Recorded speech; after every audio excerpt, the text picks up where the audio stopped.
This is E-News Prime Time. A very good evening. Matric results for the so-called Madiba children are out and they don't make for happy reading. The pass rate has slipped for the third year in a row. 1 in 3 matrics failed. The moment of truth for the children who started school in 1995. Nearly 530,000 full-time students set the exams in 2006, 20,000 more than last time.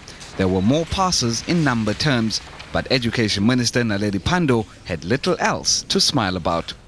The pass rate slipped from 68.3% to 66.5%. Good news for Gauteng, which climbed from 74.9% to 78.3%. The Western Cape was still the top performer, but it slipped to 83.7%. Limpopo was a shocker, falling from 64.9% to 55.7%, and the Free State and KwaZulu-Natal also dropped sharply. Equally worrying is the pass rates for maths and science, and in merits, distinctions and university endorsements. Researchers from the University of the Western Cape estimate that just 5% of those who started school in 1995 stayed the course and are eligible to go to university.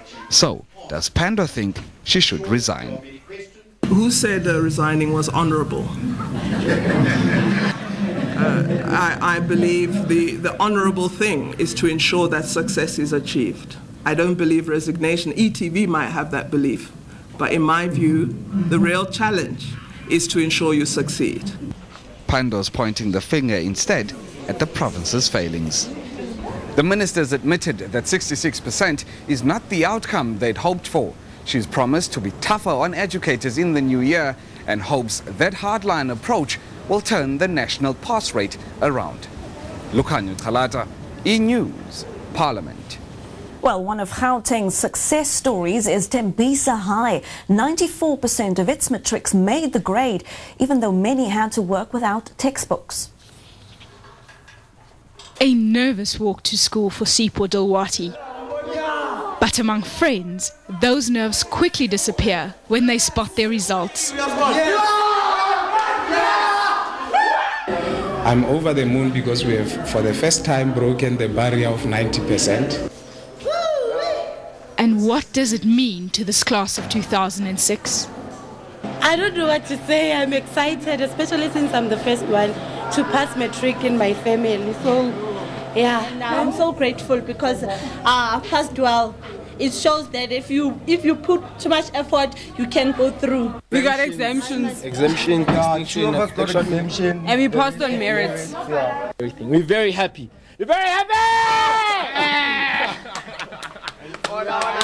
For pupils at Tembisa High, this is a day for celebration. This school had a 65% pass rate in 1996, but today they boast a 94% pass rate.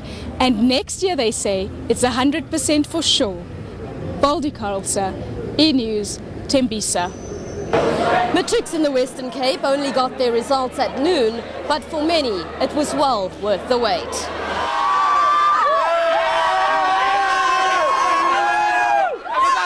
My first B even with somebody I got the A for free coach. I never thought I would, but I got an A.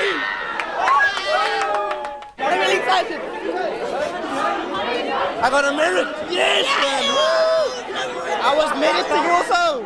I feel wonderful. I got a distinction and 4 A's and I'm so happy. Even former Deputy President Jacob Zuma's daughter had lots to celebrate. I feel very happy. I could have asked for more. Actually, I could have, but it's fine. I'm happy. I tried my best. These matrics say they'll be partying right through to the new year before they're faced with the harsh reality of life out of school. Robin Smith, E-News, Cape Town. Now, the class of 2006 will forever be known as Madiba's children, as they were, of course, the first to start school in a democratic South Africa. But 12 years on, as you've seen tonight, only 1 in 3 of them have not made it through matric. We're joined now by Thulas Nxesi, is the General Secretary of the South African Democratic Teachers Union. Thulas, thank you very much for joining us. Now, this is the 3rd year in a row that the matric pass rate has dropped. How many years before we actually start seeing an increase? We can't be definite because we're talking about matric results being a process to improve. It's a process because they are a culmination of a process which begins from grade 1 up to matric.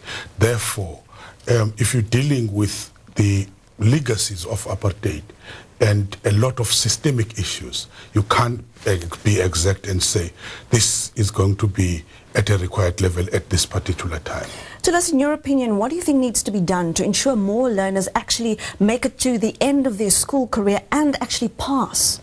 In our view, we have to deal with the factors which have disadvantaged the people. There are historical backlogs. Currently, we're talking about the disadvantages in terms of race, in terms of class, in terms of gender. We need to talk about resources. We need to talk about more teachers. We need to do away with temporal teachers. We need to talk about delivering of stationery and textbook on time into the schools. We need to talk about commitment, discipline from all the stakeholders. Now, those are the issues now, but as you reflect on the results, what's your biggest concern for the future of education in South Africa? The biggest concerns we're still having is the delivery of the resources. The second issue, it is the budget, which we believe that the budget is not commensurate with the increase of the number of the pupils. We believe that there's a need for more budgetary increase if education is an investment, and the issue of the concurrent powers between the provinces and the national, because there's a competition now about the priorities in education. Tell us very briefly, are your members doing enough to ensure that the pass rate is actually going up? Certainly we are doing enough, but it might not be enough as required by the nation. So it means that's why we say we have to talk about responsibilities of all the stakeholders in terms of making sure that people arrive on time, people are in class, they are up to task, there's commitment, but that must not absolve the government of its responsibility to make sure that there is provisioning of the proper resources for learning and teaching to take place. Tulas, thank you very much. We're going to leave it there. That, of course, was Tulas Ngesi, the General Secretary of the South African Democratic Teachers Union. Well, of course, for many matriculants, January will mark the start of their job hunt. But just how many of them will actually find work? Hundreds of thousands of matriculants are preparing for a new challenge in the new year as they face a tough job market. Only a small percentage of the class of 2006 will enter South Africa's universities. The rest will compete with each other and many others for jobs. But what exactly are the options open to them? According to Statistics South Africa, the biggest providers of entry-level positions are the retail and wholesale sector, the construction industry, business services and manufacturing. Call centres also stand out as a potential stepping stone to other careers. There is so much opportunity. It really is your foot into an enormous group, a company, an organization, where you can start making a career for yourself. Even large companies are looking to new matriculants as they train the managers of tomorrow. We've seen people who started literally at the lowest level, and some of them are in management roles, some of them are in executive roles, as a matter of fact. But experts warn competition is stiff, and school leavers will inevitably be forced to expand their qualifications sooner or later. Kale Nair, E-News, Johannesburg.